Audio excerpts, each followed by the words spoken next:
환상의 골짜기에 관한 경고라. 내가 지붕에 올라감은 어찌함인고.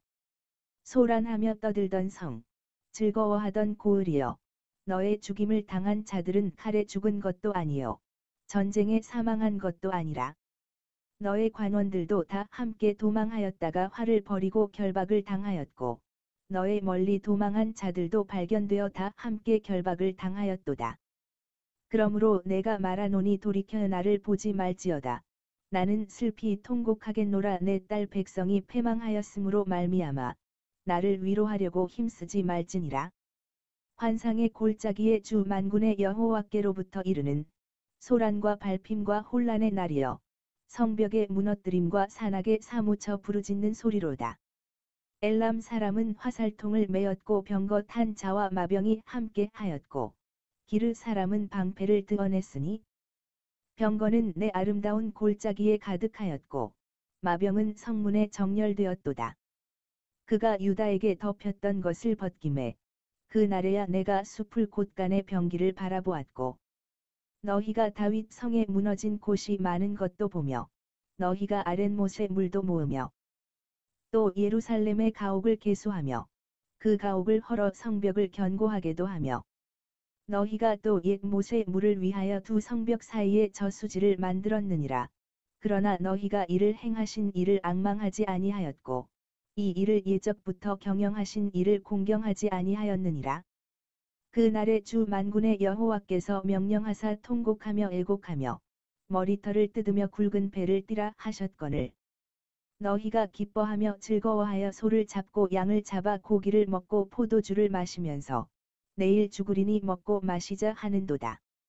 만군의 여호와께서 친히 내 귀에 들려 이르시되, 진실로 이 죄악은 너희가 죽기까지 용서하지 못하리라 하셨느니라. 주 만군의 여호와의 말씀이니라. 주 만군의 여호와께서 이르시되, 너는 가서 그의 국고를 맡고 왕궁을 맡은 자 셈나를 보고 이르기를, 내가 여기와 무슨 관계가 있느냐? 여기에 누가 있기에 여기서 너를 위하여 묘시를 팠느냐? 높은 곳에 자기를 위하여 묘시를 팠고 반석에 자기를 위하여 처소를 쪼아내었도다. 나 여호와가 너를 단단히 결박하고 장사같이 세게 던질되 반드시 너를 모질게 감싸서 곰같이 광막한 곳에 던질 것이라. 주인의 집에 수치를 끼치는 너여, 내가 그 곳에서 죽겠고 내 영광의 수레도 거기에 있으리라. 내가 너를 내 관직에서 쫓아내며 내 지위에서 낮추리니, 그 날에 내가 힐기야의 아들 내 종 엘리야김을 불러 내 옷을 그에게 입히며 내 띠를 그에게 띄워 힘있게 하고 내 정권을 그의 손에 맡기리니, 그가 예루살렘 주민과 유다의 집의 아버지가 될 것이며, 내가 또 다윗 집의 열쇠를 그의 어깨에 두리니, 그가 열면 닫을 자가 없겠고 닫으면 열 자가 없으리라.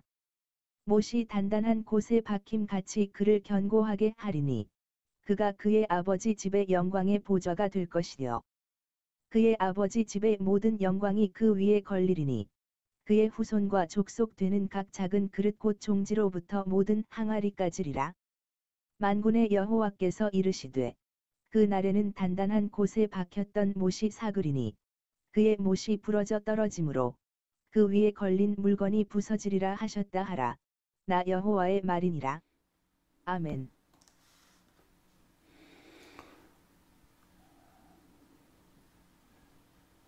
할렐루야. 주님의 은혜와 평화가 함께 하시기를 축복합니다. 자, 오늘은 환상의 골짜기에 관한 경고의 말씀이 이사야 22장의 소개가 되고 있습니다.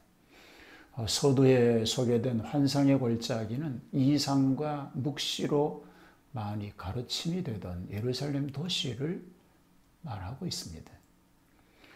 이런 귀한 도시도 하나님의 말씀에 순종하지 않으면 징벌을 받게 된다는 그런 경고의 말씀이 바로 22장입니다.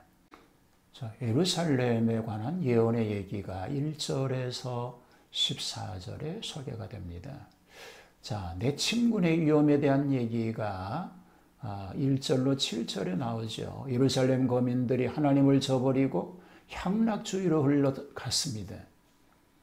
그러므로 이제 그 도시에 하나님의 징계가 임하여서 많은 사람들이 전쟁의 포로가 되리라고 경고합니다.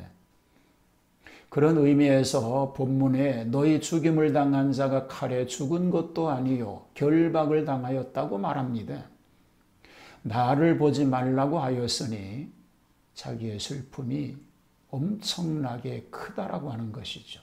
그래서 다른 사람이 알기를 원하지 않는다라는 것입니다. 주 만군의 여호와께서 이르는 분노와 발핌과 혼란의 날이라고 하였습니다. 이것은 그 환란의 날이 하나님의 속에 속한 것임을 말합니다.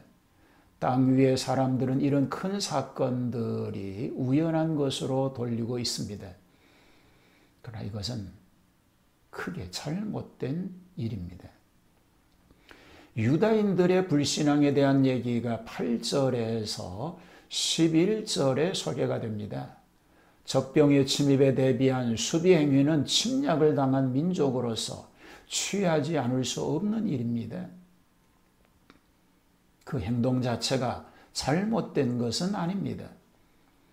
그렇지만 이런 때에 하나님을 바라보지 않고 불신앙으로 이런 수비 방법을 의지하려고 하였으니 이것이 잘못인 것입니다.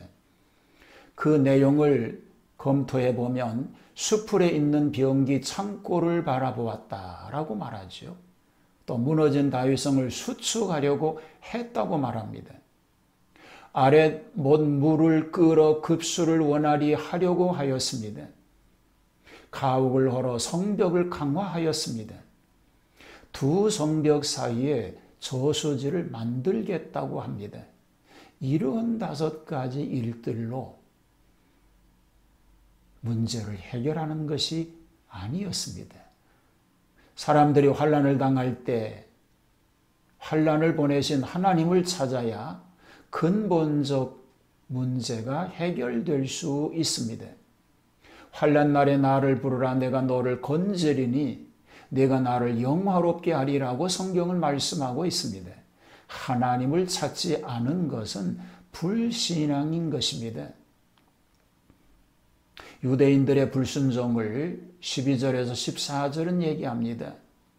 선지자들은 그들에게 눈물의 참회를 천명합니다. 머리털을 뜯고 굵은 배를 띠고 통곡하고 애소해야 할 터인데 도리어 내일 죽으리니 먹고 마시자라고 하면서 우양을 잡아 고기를 먹고 포도주를 마시면서 도리어 기뻐하자고 하였다는 것입니다.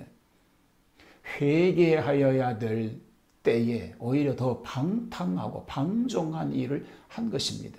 순종하여야 될 때에 오히려 더 불순종한 결과가 되었던 것입니다. 간신을 버리고 충신을 세웁니다. 15절 25절이지요. 그 당시 유다 나라를 어지럽게 하는 간신 셈나를 꾸짖습니다. 그는 외국의 강대 세력을 믿고 유대인들로 하여금 국가의 당면 문제를 해결하려고 간하는 간신이었습니다. 그는 자기를 위한 묘시를 팠습니다. 왕과 같이 잘 살아보려는 계획을 세웠습니다. 이것을 꺾으셔서 그의 계획과는 정반대로 외국으로 추방합니다. 간신 셈나는 그 지위에서 쫓겨나고 힐기야의 아들 엘리야김이 대신 거기에 섰습니다. 옷을 입히고 띠를 띄우는 것은 직권을 그에게 맡기는 뜻을 가지고 있습니다. 유다 집의 압이란 것은 그 민족의 보호자임을 뜻합니다.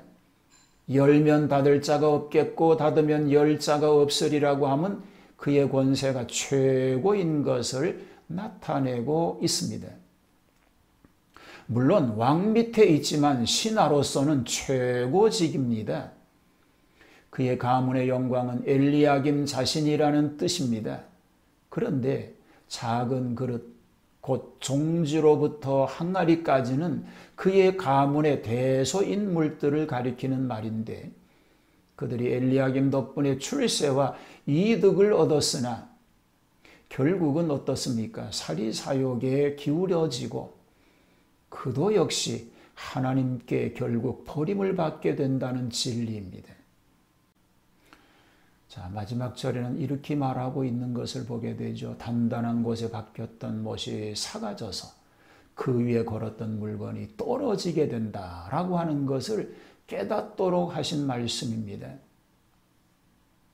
오늘 하나님 앞에 오늘 우리 삶이 단단한 곳에 박혔던 못이 삭지 않는, 그래서 그 위에 걸려있는 물건이 떨어지지 않는 그런 하나님의 은혜와 복을 누릴 수 있는 삶이 다 되시기를 주님의 이름으로 축복합니다. 하나님이 하시는 일을 잘 깨닫고 그 뜻을 따라서 하나님 앞에 온전함으로 서게 하여 주시고 하나님이 주신 은혜가 계속 지속되게 하시고 이 하나님의 은혜와 복이 자자손손 계승될 수 있도록 함께하여 주옵소서. 예수님 이름으로 기도하옵나이다. 아멘.